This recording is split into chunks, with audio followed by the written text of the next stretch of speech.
about another 4 minutes till we officially start.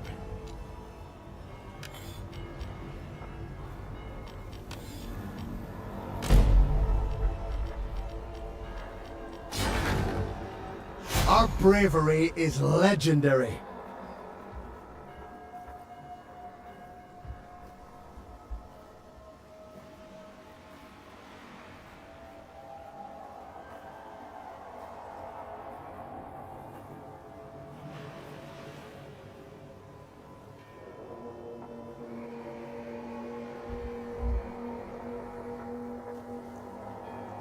I see someone's joined.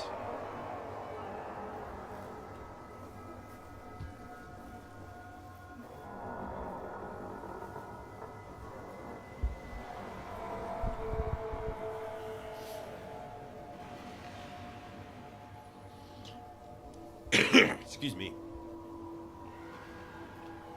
Hopefully the worst of my cold's gone for this.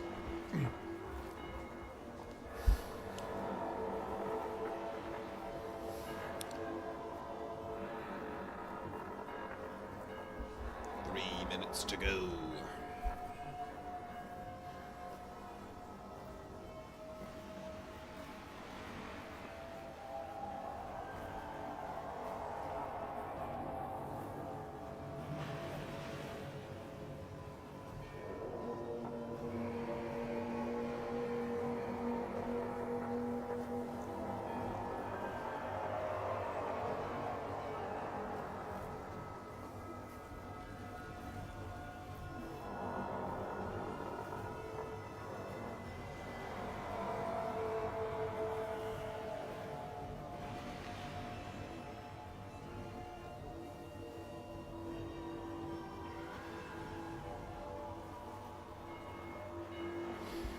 Two minutes and we'll get right into some context.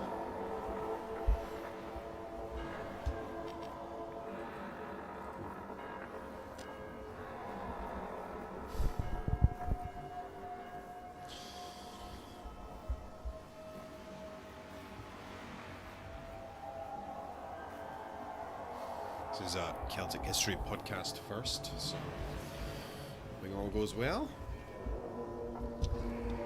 Something I've been keen to do for ages, but never had the time or the correct resources for it, really. My pop filter has come off.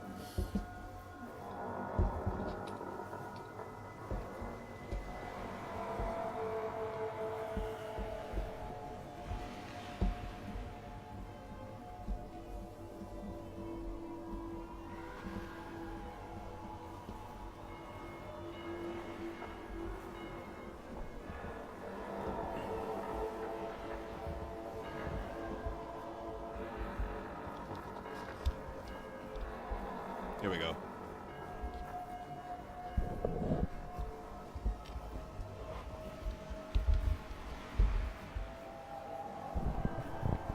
There we go. Hopefully that helps. It's the pop filter back in place. 1 minute ago. Don't want to get started before I've actually said, because I did say 8 o'clock BST, so...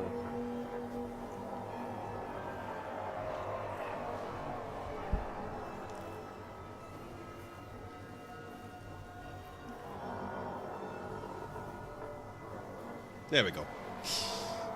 Welcome to the Celtic History Podcast YouTube channel.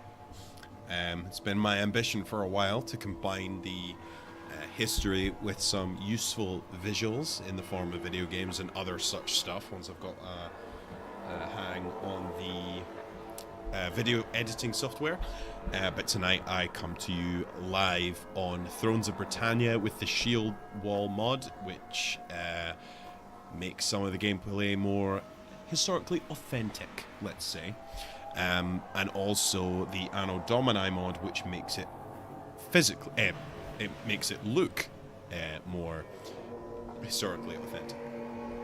So tonight we're focusing on Dark Age Ireland, because as much as we have a chronological podcast, we've started way at the beginning, and we're only just creeping up on the Latin period, which is the very famous period. But we are thousands of years away at the moment from the where many of my listeners, particularly Americans, Australians, etc., trace their ancestry back to this period, which is one of my personal favorite periods. Historians call it the early medieval period.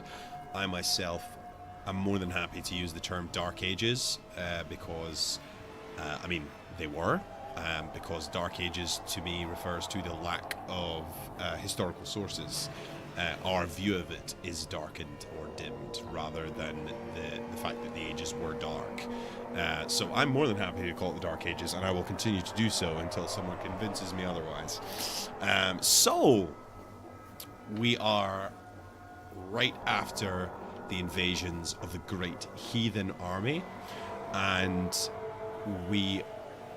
if you look at Ireland here, it is an absolute collage of petty kingdoms. Ireland during this point in time was ruled by many petty kingdoms, which had underkings of underkings of underkings. There were more kings in Ireland than anywhere else, and there was a high king. But that's just simply all that really was a recognition that they were the most powerful king, and their actual control over the other kings was dubious and fluctuated a lot. So we are going to focus on Flann Sinna, the High King of Ireland from 879 to 916 when he died. He is of particular note because he came to power during the Second Irish Viking Age. That's right, the Second Irish Viking Age. The Irish Viking Age is often divided into two sections. The First Irish Viking Age, which is smaller scale raids on monasteries particularly, but the Second Irish Viking Age represents a little bit more political power, more involvement in the politics of early medieval Ireland, and exerting greater authority. And of course this was when Dublin reached the zenith of its power under the dual kingship of York and Dublin, which is, I believe, a bit after this period, if I remember. No, perhaps before, I can't remember exactly right now. But I didn't want to start right at the very, very start, because I feel that often the start of this game is a bit tedious. So the situation we're in at the moment is that we have taken a small territory to the north, and we were attempting to take the kingdoms, the small kingdom of Brega, to our east. However, Dublin has declared war on us. Gives me an excellent opportunity to talk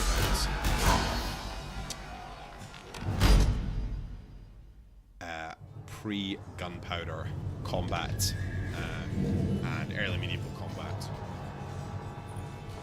and warfare and how it was organised, which is a favourite subject of mine.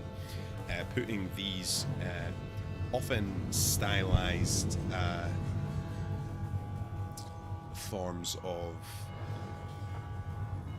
it's these stylized kind of in the media, they're very effectively the Hollywood-esque view of combat is probably my least favorite thing about historical media, and I think that the actual reality was more impressive. So me, I'm personally a follower of HEMA, which is Historical European Martial Arts, which is a school of, let's say, a school of understanding, as we don't know how many of these things went. This is where I get the opportunity to show off the Anno Domini mod, because I feel that it does an excellent job of showing this. So if we have a look here, these are your more typical Irish warriors. In fact, probably these, the cairns. We've got a buckler, javelins, and a knife. With their famous Gaelic cloaks there, particularly for defending against the elements. Of course, very prominent Celtic cross there as well. To be fair, though, I'm not sure that gentleman could afford that, because that's quite a nice one. Probably be made of wood. And your very rich petty kings and chiefs would possibly be able to afford some chainmail and luxury of luxuries, a sword. Very rare in this period. And something interesting that the Vikings brought to this period was the introduction. Apparently, I'm pretty skeptical of this, but apparently they introduced the wide-scale use of axes in combat. So there you go. There's your everyday Irish warriors. And Irish warfare at this time was centered mainly on seasonal cattle raids, small-scale cattle raids. This, by medieval Irish standards, is a pretty big battle. We've got 200, 162. We've got a pretty substantial force here. Many of these battles, excuse me, were only a couple of hundred men, interestingly. So, right then. One of the things I really like about Thrones of Britannia is that it represents the medieval levy and how that worked. And we'll get into that when we're on the campaign map. But also we have something that we talked about in the Hallstatt episodes, and something we'll continue to talk about, is that we have the warriors' retinue. So we have there's our general there with a buckler, with a very weapon, and probably a Scandinavian-inspired sword, and mail skeleton. And the brooches we've discussed, very, very classic Celtic. We've a little bit of ripples there as well. It's very gymnastically on point. Yeah, so we've got a beautiful silver brooch there, and this gentleman as well. And if you look at how they're put together, you can see, if you like, the Celtic contour.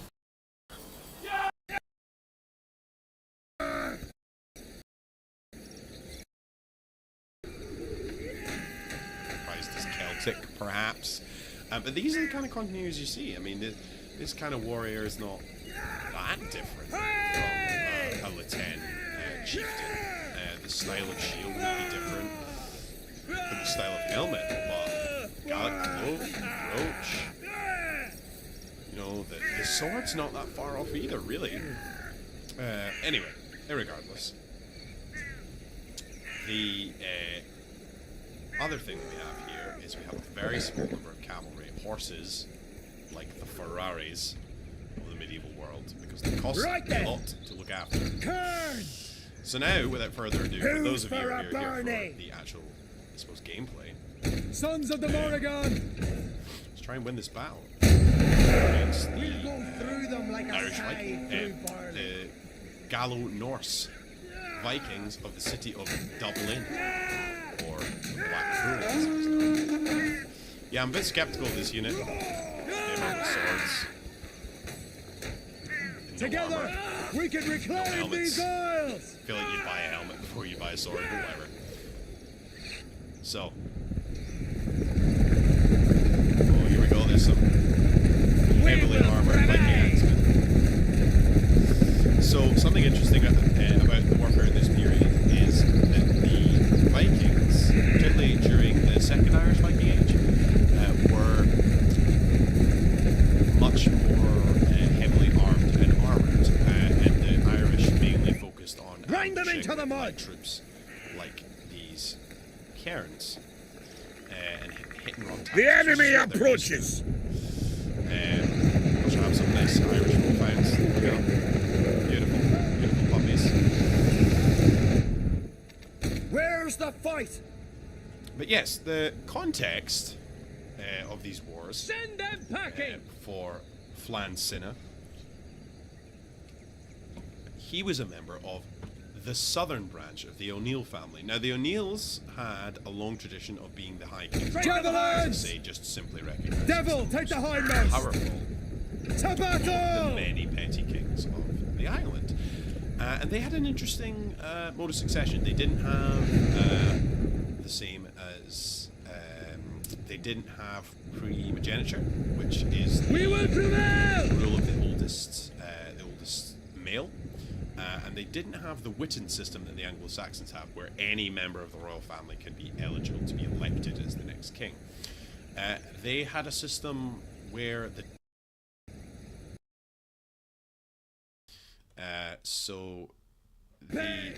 Who's for Arnie?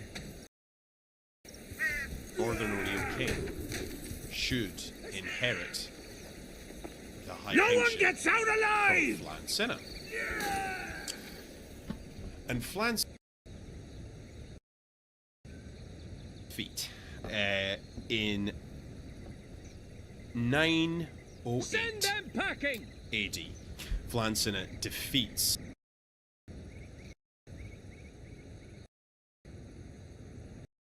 For plunder and glory! which was a unexpected, resounding victory for Flann. And he became, up to that point, probably the most powerful and influential of the High Ready, Kings now! Who's up for a that scrap Ireland then? had ever seen. Bring it on! And because of that, he shoots himself in the foot, and he thinks, you know what? Forget this succession thing. Forget Northern and Southern O'Neils. There's just Flann Sinna and the Southern O'Neils. We are the O'Neils now.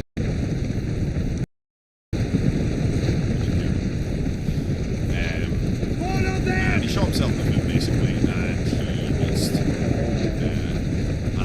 what we're going to try to do today is see if we can do better. Conquer all of Ireland. So these are thrall spears, which are apparently like slave spearmen. My sword! Yours, But they are armed how your typical Viking would be armed. So a spear and a shield, clothing mainly focused on weather and hope rather than protection for all the travelling and sailing you're doing. They're all horsemen. So standard Viking axemen here as well. Very classic Viking cloak here. Oh, here we go. Here comes the engagement. Hurry up I think there! they're probably going to try to sit back, so I'm going to annoy the Hurry hell up out of them. there! I'm going to do the Irish thing. They can shoot us! Black in the skies! All good! And I'm going to Aim for chuck some their jabs at hearts! the general and To annoy him. victory! Forward! Bait them. Get down! Swiftly now, Oh, man! rapid advance.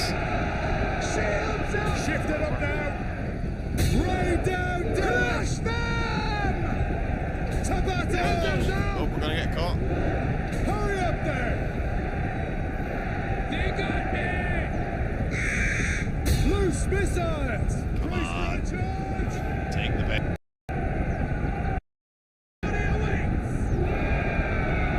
Swiftly now, men! Everybody shift it up now! Our warriors rally! Try to get the opportunity to charge. Axeman! Drive those horses! I'm not really seeing it right now. Right, they're charging forward to some heavy spears. Yeah, they Let's all get go to for it! End them! Here are the gangs! Quick march! Brace for missiles! Javelins! Brace for the cavalry! Speed up, riders! Bait them in so I Get can them! Move it! horses right this side because Axeman! Swiftly now, men! very valuable in Right this so. context because the Vikings Axeman! don't have any horses. Black in the skies! Shift it up now! Devil, take the hindmost! Oh, Axeman! Bring it on! To battle! Brace! Now! Strike now! Shift it up now! Rain down death! don't want to charge forward too much and get exposed. Give your orders. There we go. Flashing shield walls, that's what I like to see. Right there. Hurry up there! Now our unarmored swords would be excellent for that. We're ready for this. Shuffling a bit. Overrun them. Now unfortunately they're only committing piecemeal, which is Our general is under attack. To battle! I need them to commit the line so I can... Devil, take the hindmost! To battle! Shift it up now. Because they have spears in reserve, so I can't really sit like that. Spearmen. We are the Gales! See, they flee before our might. Get going! Quick march. Attack! Attack! Misclick there. Strike down! Lots of javelins, that's what I like to see. Axeman! Devil, take the hindmost! Very Gaelic Irish. We're ready for this! Axeman! I wonder if I can sneak my axes. To with the battle! general with them. Ready now! We are the Oh, yeah. Gales! I might call my position. Get them! General!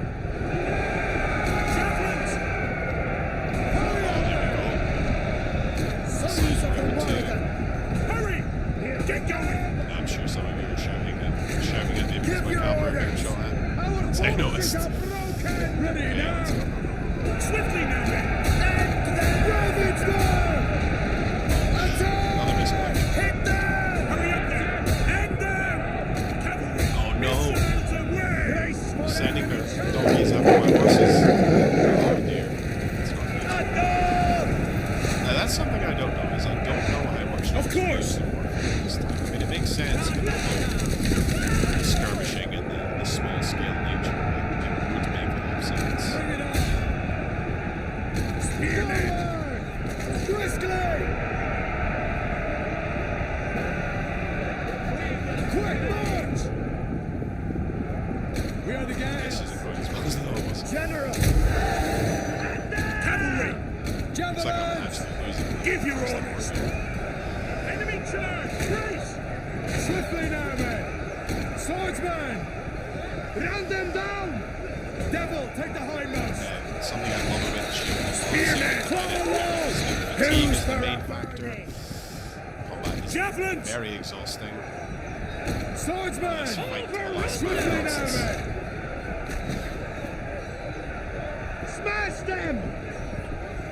Oh dear. Ravage They're them! ravaged. End them! Cheering going on there. Make them! Let's get to it. I might lose here. Who's for a bounty? It is on hard difficulty. Bring it on. It's a rout. Our warriors flee the battle. Just routing. Oh, my axes. Swordsman! Strike now! It's a charge! Hands! It's okay. We can Spearmen. We are the Gales! Oh, spears. Golden glory. Briskly. The men have abandoned the battle and will not return. Oh, it's the same Everyone guy. withdraw. I don't need to hear about it twice. Swordsman! Withdraw, men. We still can. Strike now! Oh dear. Cavalry. Hurry. Quick march. Smash them. I Get think I'm going. going to lose. Ravage them. Which, to be fair, in a straight Incoming infantry charge! fight like Strike this, I now! probably should lose. Swordsman! Crush Not really conforming to the Irish tactics here. Our men have rallied. This might just. Oh, men have rallied. We're ready for this. Come on. Some Irish courage going. Spearmen. Swiftly now, men. Hit them. Withdraw, men! Smash them. Cavalry. Take courage, troops. Axeman! Everyone withdraw. End them! I'm pretty sure I'm going to lose this now. I won Spearmen. this one. Our men run from the enemy. This is shameful. Give your orders! To victory! Oh dear. Obviously missed when my general like Javelins! made a shot at me.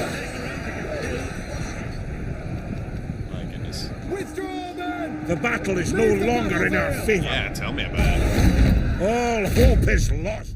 I'm not sure that was valiant. I think they're just being nice to me.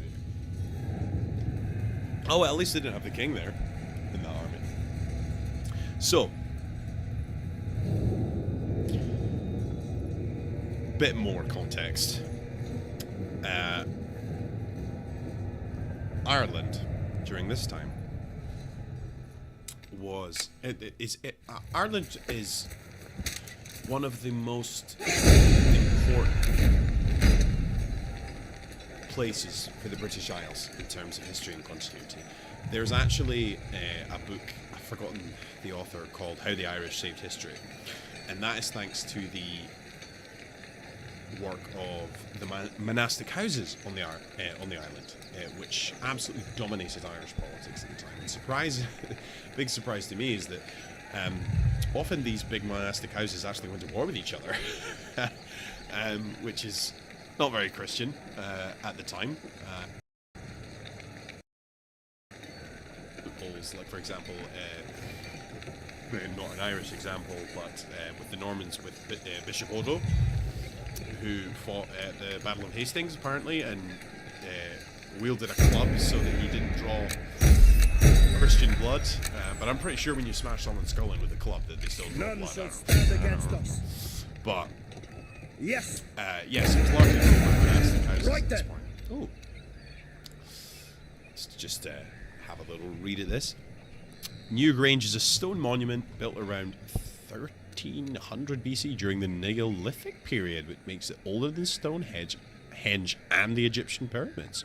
Newgrange is a large circular mound with a stone passageway, chambers inside. Oh. The mound is ringed by curved stones engraved with artwork. The Neolithic people built a monument where farmers growing crops and raised animals such as cattle in the area where the settlements were located. They had not yet developed metal, so all their tools would have been made out of stone, wood, antler, or bone. Oh, wow. That's very cool. I did not know about that. If you go earlier in this podcast, earlier in history than this podcast covers, it's not my area. It's not my area of expertise. Right, okay, so you'll probably explain where I am in context-wise in the campaign. So, yes, monastic houses. So what you'll find is that most of the settlements here, there's Armagh, or Ardmagh as it's called there. Armagh means Macha's height and began as a new laid pagan ritual site, the goddess Macha. Yes, so there we go. Very interesting. But yes, this monastery, there was a very famous Viking raid against this monastery in, I want to say about 824 or something, but that might be way off. The Vikings were masters of using the river system, which I was hoping you could see on the map there. I don't know for certain, but I think that's Loch Ree. So they would get themselves onto the river. So, for example, most of them were Norwegian Vikings. So they would come in this way. They would have friends here at Orkney and Shetland. They would follow these routes. And these were Norse kingdoms. They would island hop and get themselves into the river system, the River Liffey, the River Shannon, all these kind of big rivers in Ireland. They would follow them, possibly cross over land if they needed to, and use them to access the inland monasteries at Armagh and the royal site of Tara, which I believe, I couldn't figure out why. It doesn't seem to be on this map, and it should be about here. I think, but that's the traditional home of the Southern O'Neils, is the site of Tara. So, the situation we're in at the moment is Ireland is very fractured. They had experienced a bit of a lag in the Viking raids, which allowed Flann Sinna and the Southern O'Neils, or the Kingdom of Mide, to gain some power. Now, the Northern O'Neils are up here at Anlech, and they did start the campaign controlling all of this, and they have their vassals here, but the Kingdom of Mide seems to have also taken advantage. And the Yermut. I can't remember. That's not how it's written there, but I'm sure it's something like Yermut. That's where the famous, you might have heard of him, Brian Boru emerges in the Kingdom of Munster. And so Flann Sinna, that victory I was talking about, that was against the kingdoms down here. So you have the Northern and Southern O'Neils, then you've got the Kingdom of Connacht, Kingdom of Munster, Kingdom of Leinster, and then you've got Osric, Cashel, and Brega, etc. But then you also have the important context of the Viking river forts, which develop into most of Ireland's main cities today. So, Limerick, prime example. Cork,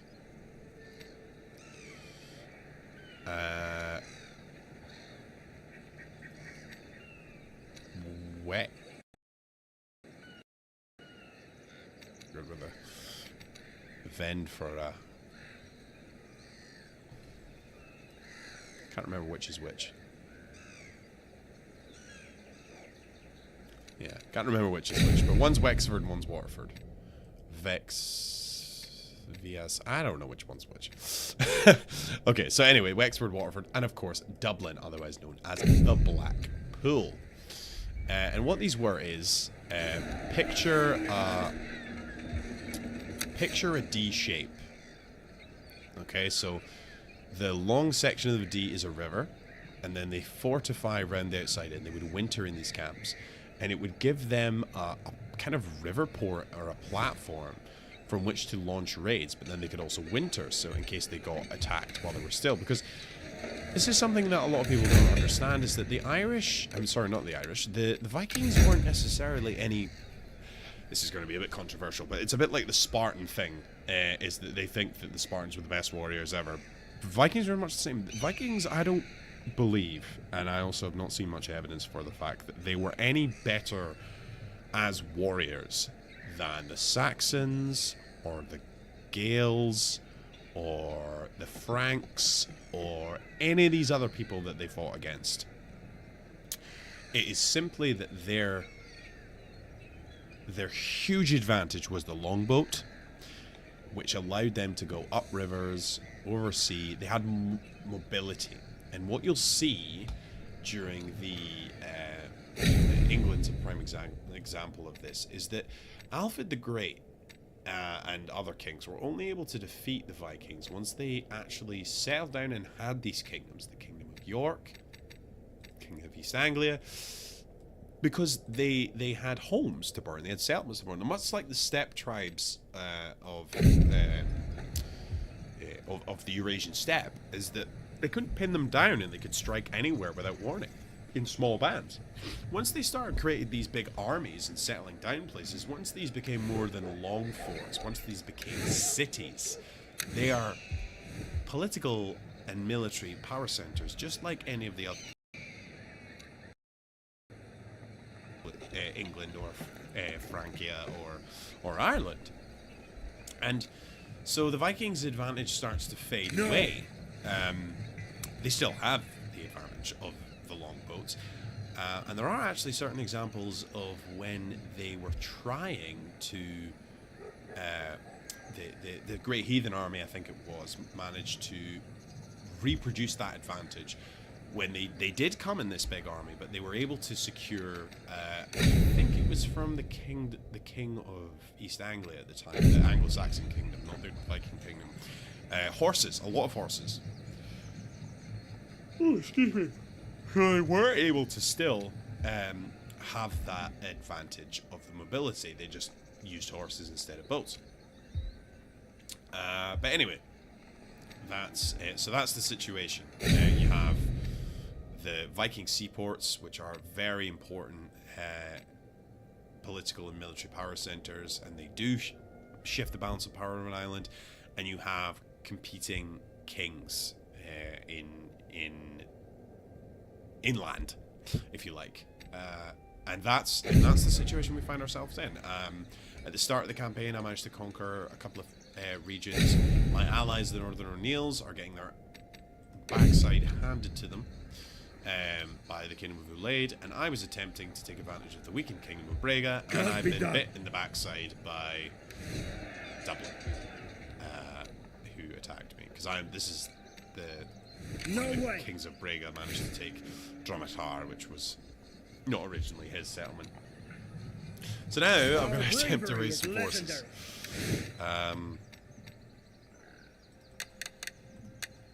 But I don't have a lot of gold. Not possible. So it's going to be a struggle. The men are eager to get to it. So I'm in a bad position now. Definitely want some slingers. Going to try and use some Irish tactics here. So as you can see, there's a lot of cattle buildings, and in Thrones of Britannia, there are no small settlement battles really. There's the Mide settlement. And there's smaller settlements. They don't normally have garrisons, but to represent the Irish guarding over their cattle, the cattle buildings have a bit of garrison. So I have a little bit of an advantage. War is what we do best against the Vikings, but we can't. It's not looking good right now.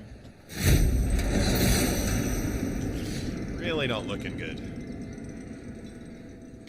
Not to mention the fact that winter's approaching.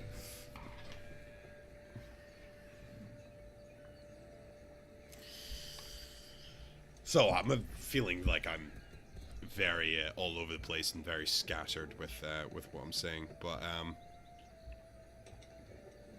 so apologies for that. But this is a first time doing this.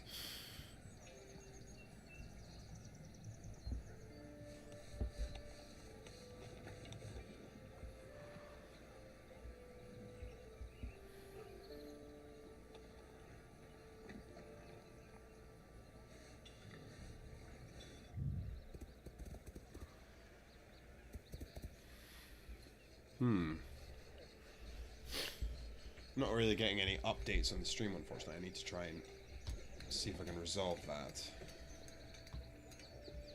Because I'm seeing your interactions on Instagram.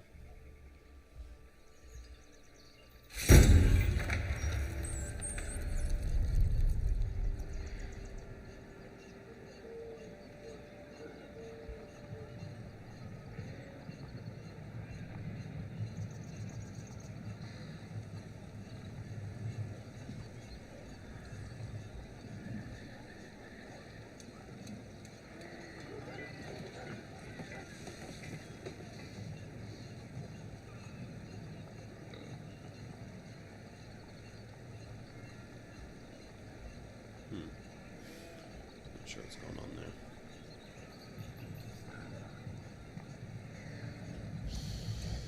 Apologies for that. Seems to be some issues because there's people joining. I just want to make sure the link's working okay. It doesn't matter. None shall stand I will against upload us. this when it's finished as well. Oh, can I forward some infantry? Maybe if I threaten his settlement, Pick up those feet. he'll come to me.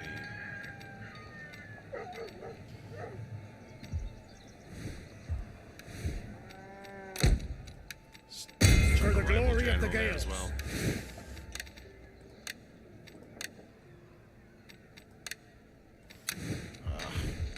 Our bravery is legendary. Issues. Excuse me. So there's a you get a diplomatic penalty. It says Flann's ambition, and you get a diplomatic penalty against your fellow Irish kingdoms, which is interesting. Oh dear. Whoa. I think I'm going to struggle just because he's got the dogs. Because he's really damaged. Like, he's really damaged.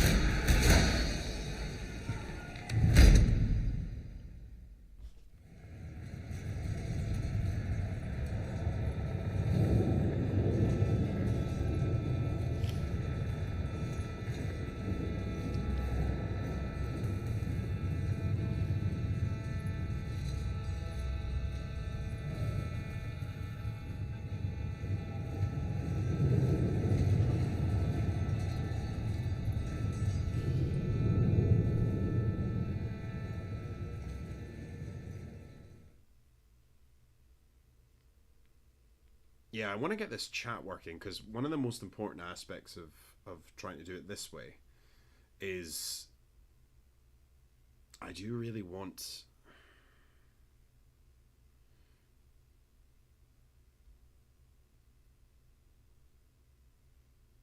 I do really want people to be able to ask questions. This is the problem, which I'm not able to do at the moment.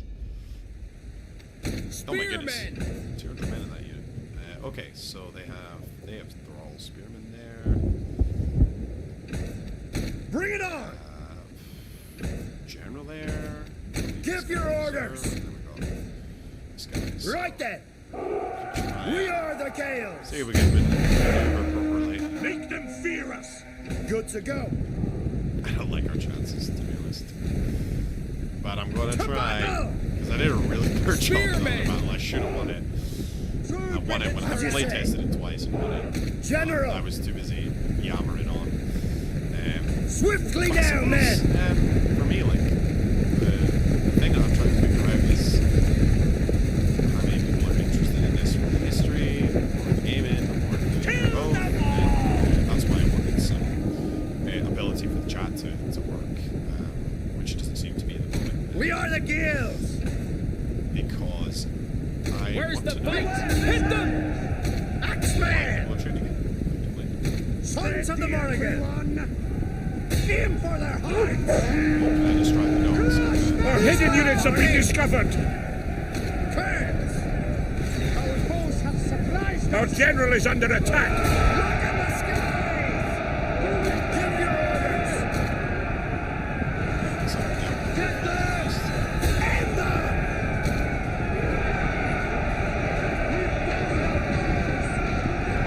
See!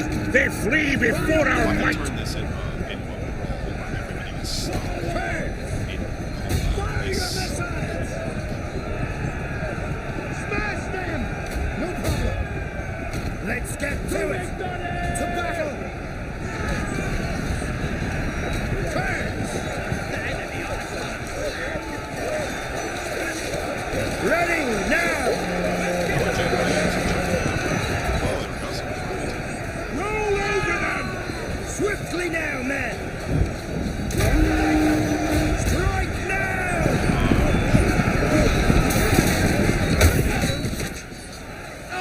Give your orders! Attack! Forward! Who's for a burning? The troops around them! We are the Gale! Our foes have attack! Such a harsh battle. Oh, look at this big... That's called a Seax or Seax. And I don't know if the Irish used them, but the Saxons and the Vikings did. These big old waves, they're very sized. Spearmen! Main tool of Bring it on! kitchen. Hurry up there! Of course! Hurry! Woodworking. Right And there! using battles. So Hurry! very, very Spearmen! Briskly! Hit them! Ravage them! That was too close! We're ready for this!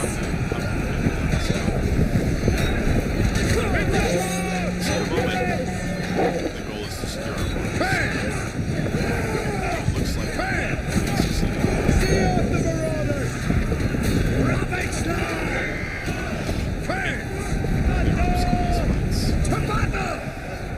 assassinate. Shift it up now! To battle! Flanking is big and Shieldwall as it was in real life. Like, you don't know how Swiftly, you know my men! Run them down! By your command! Kurds! Our men have turned tail and run! The cowards! Down dead!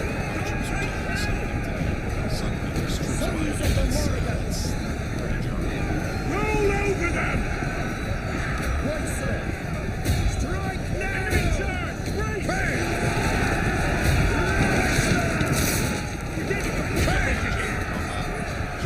We're ready for this! Ready now! If I can defeat these barriers, that's going to be a big deal. Send a volley!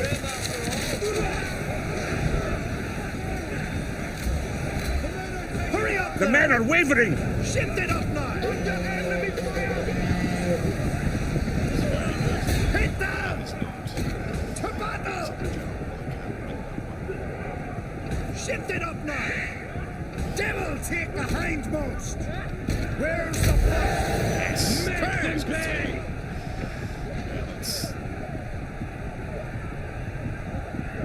Target! And fire! Smash them! Shift it up now! Ravage them! Under enemy fire! Hurry up there! I've nothing left! Javelins! End them! Tactical charge in.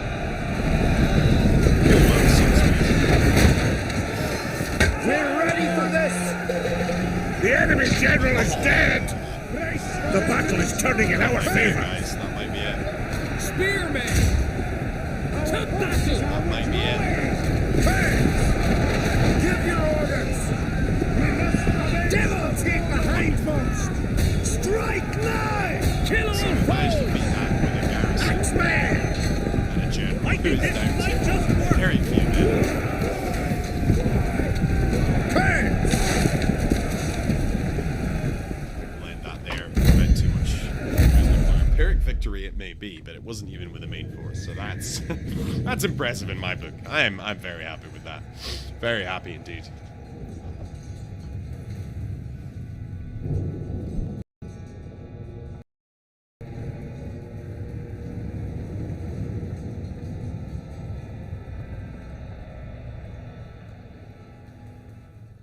I wonder if I...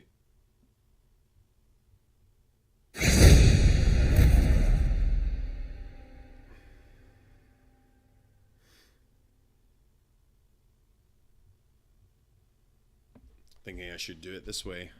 Perhaps I can... Yes. So I'm going to go live on Instagram just to make sure that people know. Hello! Unfortunately, YouTube links don't work on Instagram. So if you want to join the live gameplay and discussion, you have to copy and paste the URL. Hello. Yeah, so there is, in my post, there is a URL for the YouTube link. As my wife pointed out, who's always correct, that I should have clarified on the post that it wasn't Instagram Live. Hello, from Brazil. Wonderful. So if you want to catch up on all the Dark Age discussion, I am recording what I've been streaming now on YouTube for 45 minutes, so that will be saved and it will be available on my YouTube channel. So you're not going to miss out. You can still see it. So have you got any questions, Mel? Have you? That's one of the things I'm wanting to know. Oh, got someone else here. If anyone has any questions, I'm more than happy to take them, because I don't currently have a forum on the podcast to take questions other than my email address, and I'm not sure if everybody has that. So I've given it at the end of the podcast, but if you're anything like me, if it's not written down or in a link, then you forget about it. You're like, oh yeah, I should do that, and then you never get around to it. So, but considering the fact that For the glory of the Gales. we're now live on Instagram, I feel like I can just go over what we've already discussed, which is that we are focusing on a particular period which is highly relevant to Celtic history, but it's just so far away from where we are in the podcast now that I'm trying to create additional content so that we can fast forward outside of the main chronology, because there's a huge number of people who are interested, particularly in Ireland, and there isn't much about Ireland until we get to the Christianization, because that's when the written sources start appearing. Now, they are biased because they're Christian sources written in the medieval period, about the early medieval period, and there's a lot of bias about pagan practices. But we'll cross that bridge when we come to it.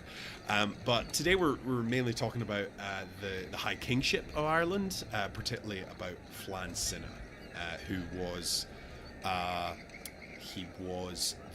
king of the Southern O'Neils, which is centered, effectively on the center of Ireland. If you take your finger, you just pop yourself right in the middle of the island, you're probably going to have most of your finger, depending on the size of the map, on the Kingdom of Mide, or Meath. I think it's pronounced Meath. It's spelt Mead. But,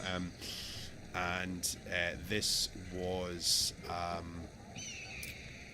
the southern branch of a family which traditionally held a high kingship in Ireland. And the high kingship was nothing more than a formal recognition. A formal recognition that they were the most powerful king. The men are eager to get to it. On the island. Now, that didn't mean that people owed him fealty, like other types of kings, or that they would necessarily do anything. They say it's simply a recognition that, you're the big dog on the block. So if we consider, I've got a question here from Mel Bochat. If we consider the Iberian Celts, can we also say the same thing about Christianization? No, it's not the same thing. Most of what we know about the Celt Iberian, the 2nd century BCE,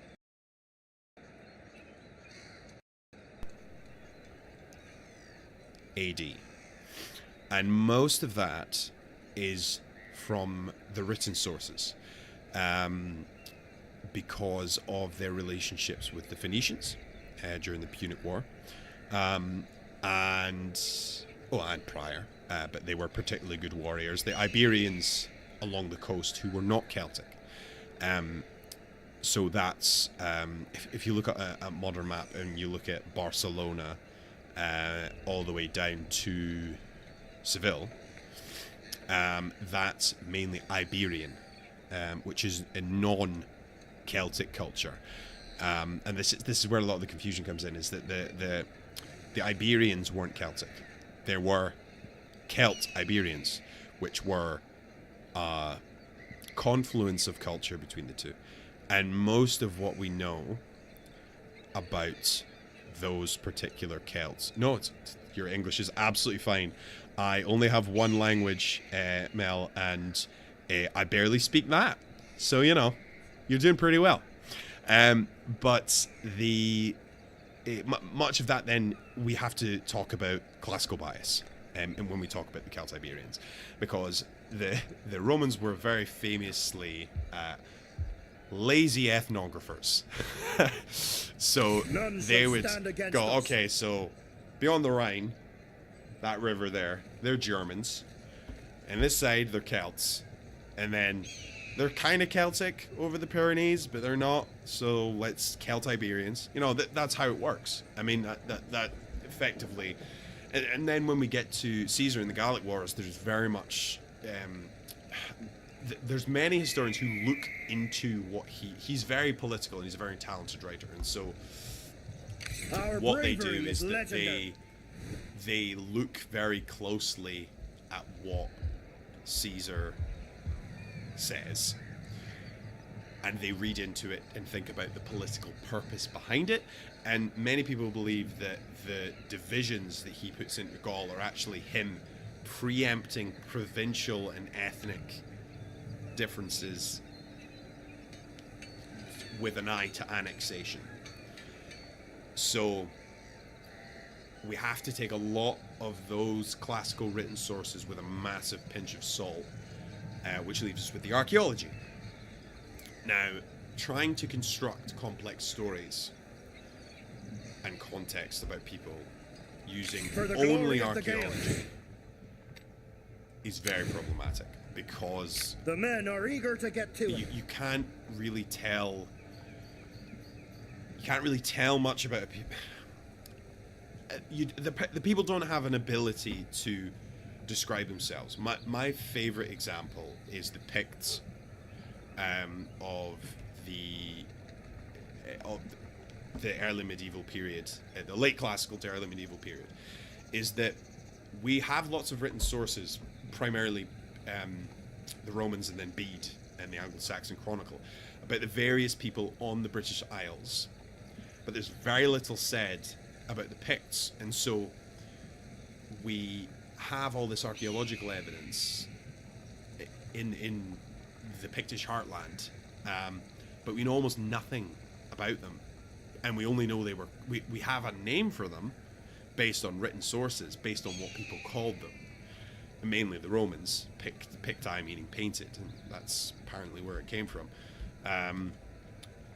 Also likely very anachronistic, but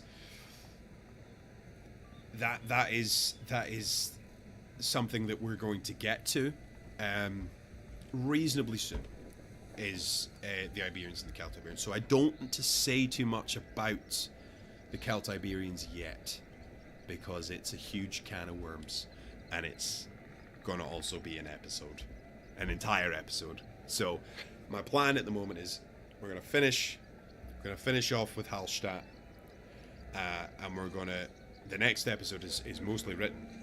It's about, did Hallstatt die and then Leten appeared, or was there a cross culture, or is Leten the direct successor? That's the discussion. There's a field of literature studying fictional writings as sources too. I think it's important. Yeah, absolutely, absolutely. I think that people too easily dismiss literature as a source for how people think, because they don't necessarily know what they're writing about, and they can give a lot away about themselves in the way they write it.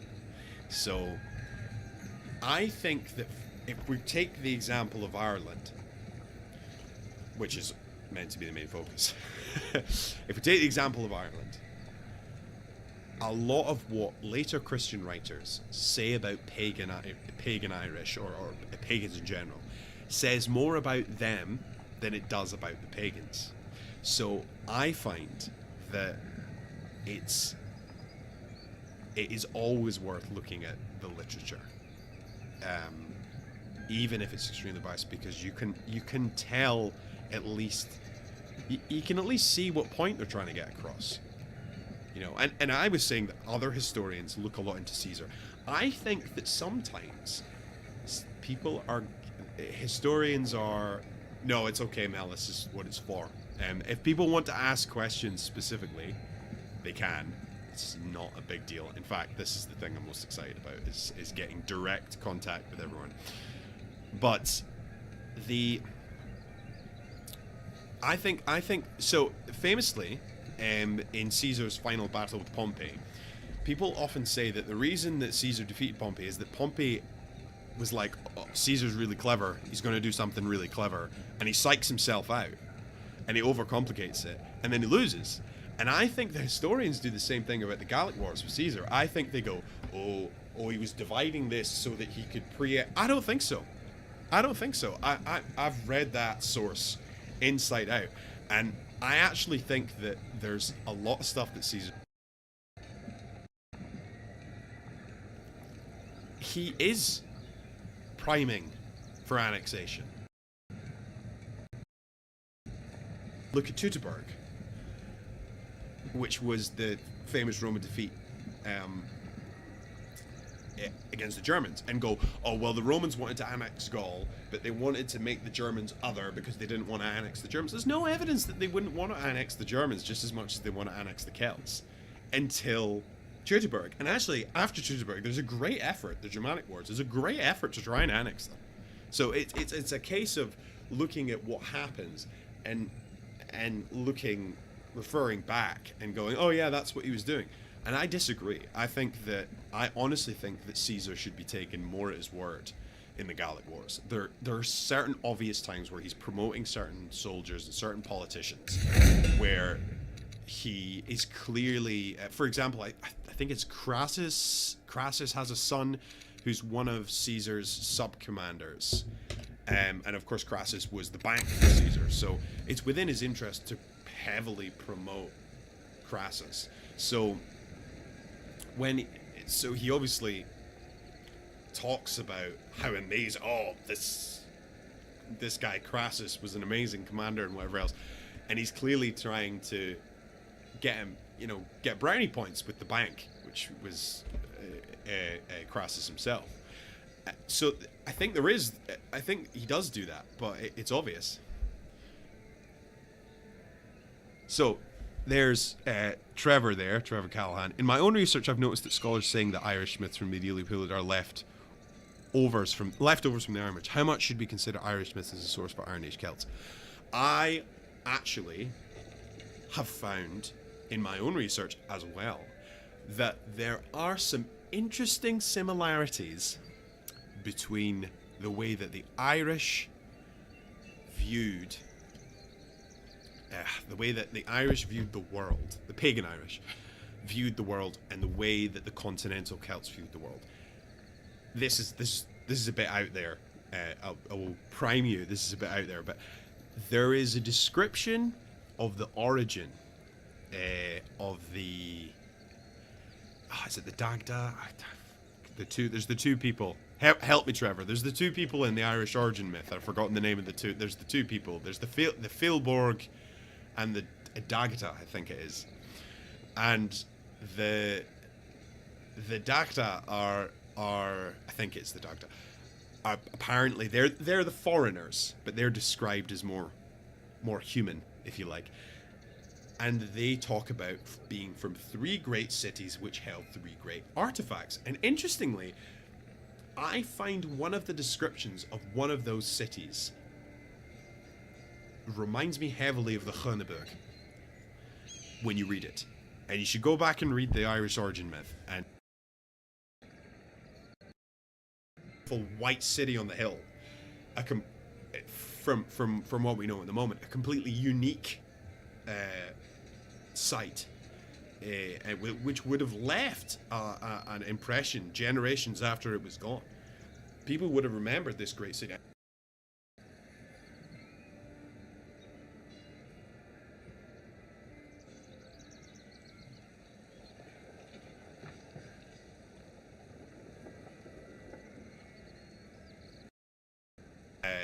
Talks about how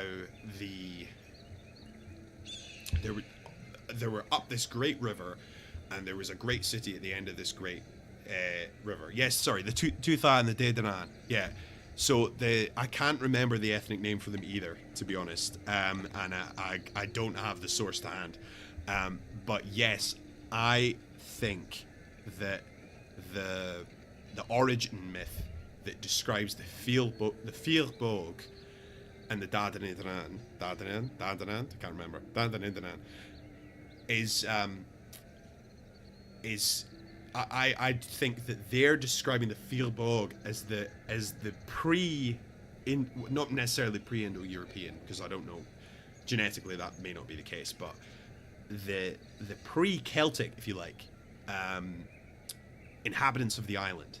And I think that when they have the Dedanan come in, they're the continental Latin migrants, because I don't like them. I'm gonna be honest, I don't like the Latin migration theory, but the evidence seems to suggest it. I'm gonna end my YouTube stream now, actually, because I was scheduled to do that for an hour, so I'm going to stay on Instagram, but I'm going to have to figure out how to end it. But yes, there we go, end stream. Here we go, very self-explanatory.